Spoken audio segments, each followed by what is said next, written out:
For number 1. 190. 190 degrees. What is the 65 miles. Okay, good. Or 64.6. I got 64.2.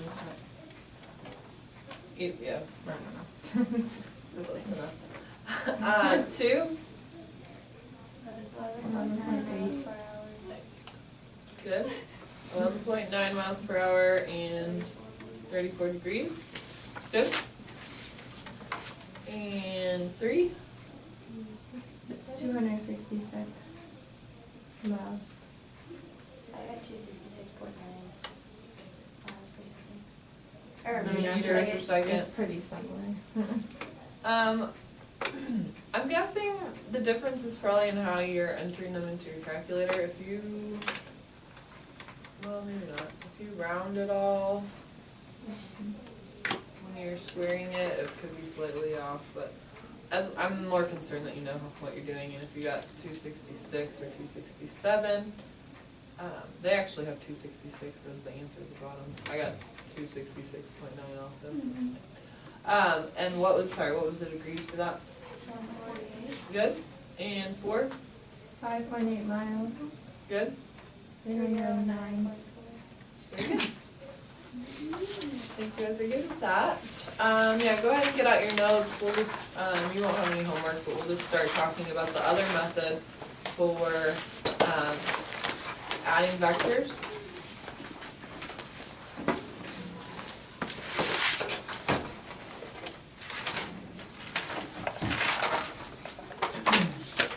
So I got something yesterday because I was moving a chair down in the child lot, and one of the chairs wasn't like sanded down, so I got a slider, and I can't like get it out because it's like too small. I got this paper cut because I was paying a bill at Sears, and I was like, Yeah, I answered any questions. Paying the bill? Wait, what were you Yeah. doing? at Sears. My mom's bill. Oh, okay, you were fooling around with things. Well, I was like trying to like Can you see it? It's getting Yeah. cold outside. Okay. The other method that we briefly mentioned when we were talking about how to add vectors is called the head to tail method. Okay? And this is where the protractors, which I have, and the rulers are going to be necessary. And we'll need to draw very accurate pictures because it's going to be more based on the picture than based on like calculations. So you're going to be measuring and drawing and all of that. Okay, so this is a method for adding vectors using a scaled vector diagram. And I keep messing this up, so I'm sure that I've confused you all. But the tail and the head, the tail is where it starts, and the head is the arrow part.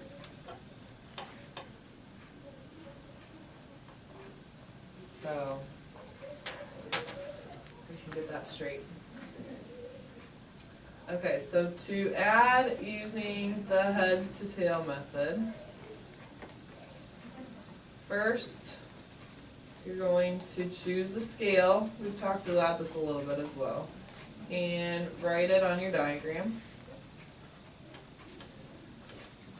The best choice of scale is one that will result in a diagram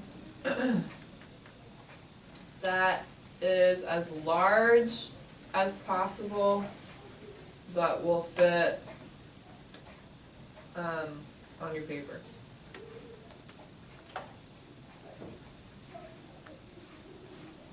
So we talked a little bit about that as well.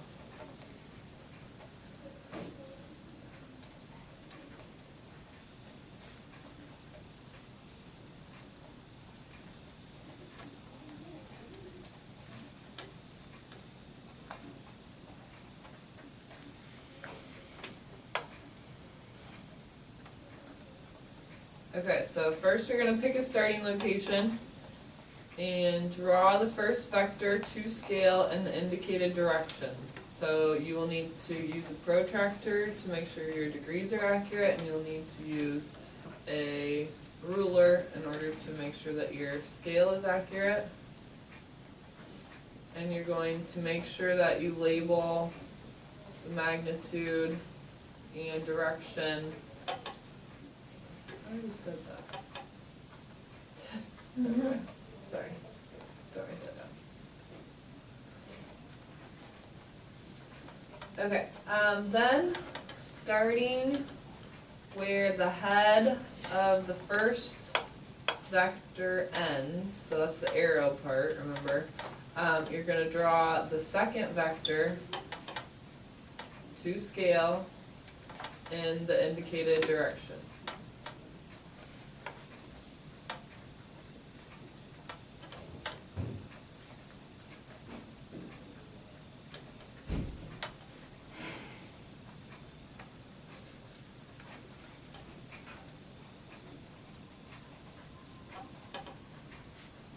And do, for both of these, label the magnitude and direction on the diagram.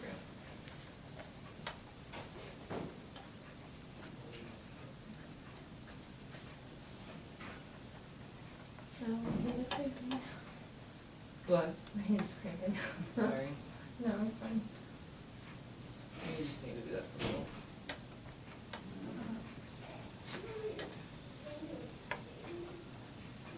You don't need to write it twice. Okay, then repeat steps 2 and 3 for all, well, let's just say repeat step 3 for all vectors that are to be added. So there could be just 2, there could be more than 2.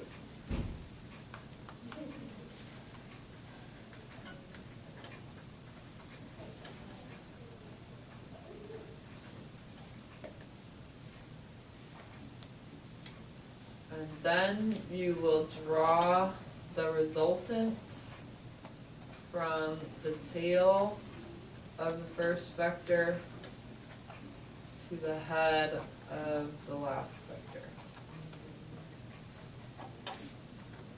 Label it R.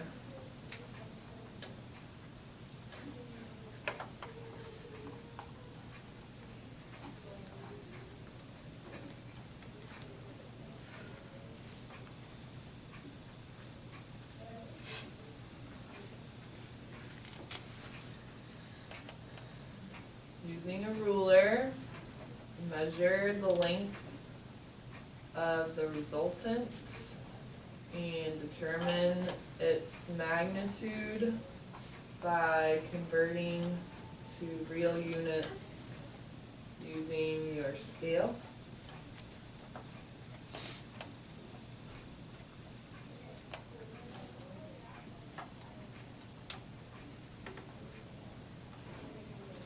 And finally, using a protractor,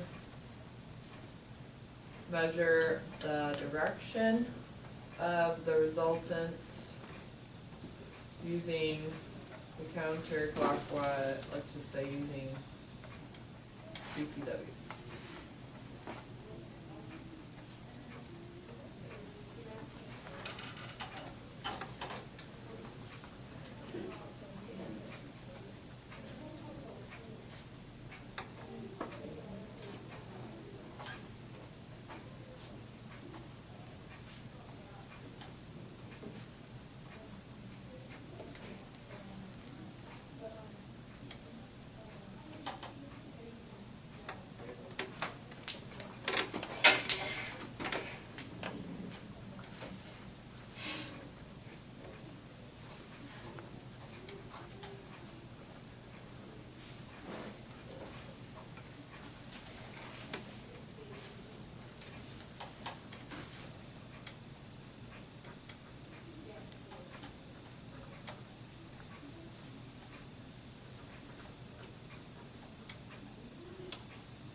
Still no homework today, so we'll start doing examples of that on Monday. I do have rulers and protractors, here, so you'll have those to use, and we'll have to be very precise in it.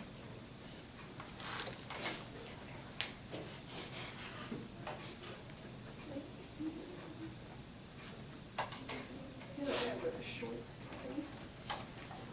I don't like too much.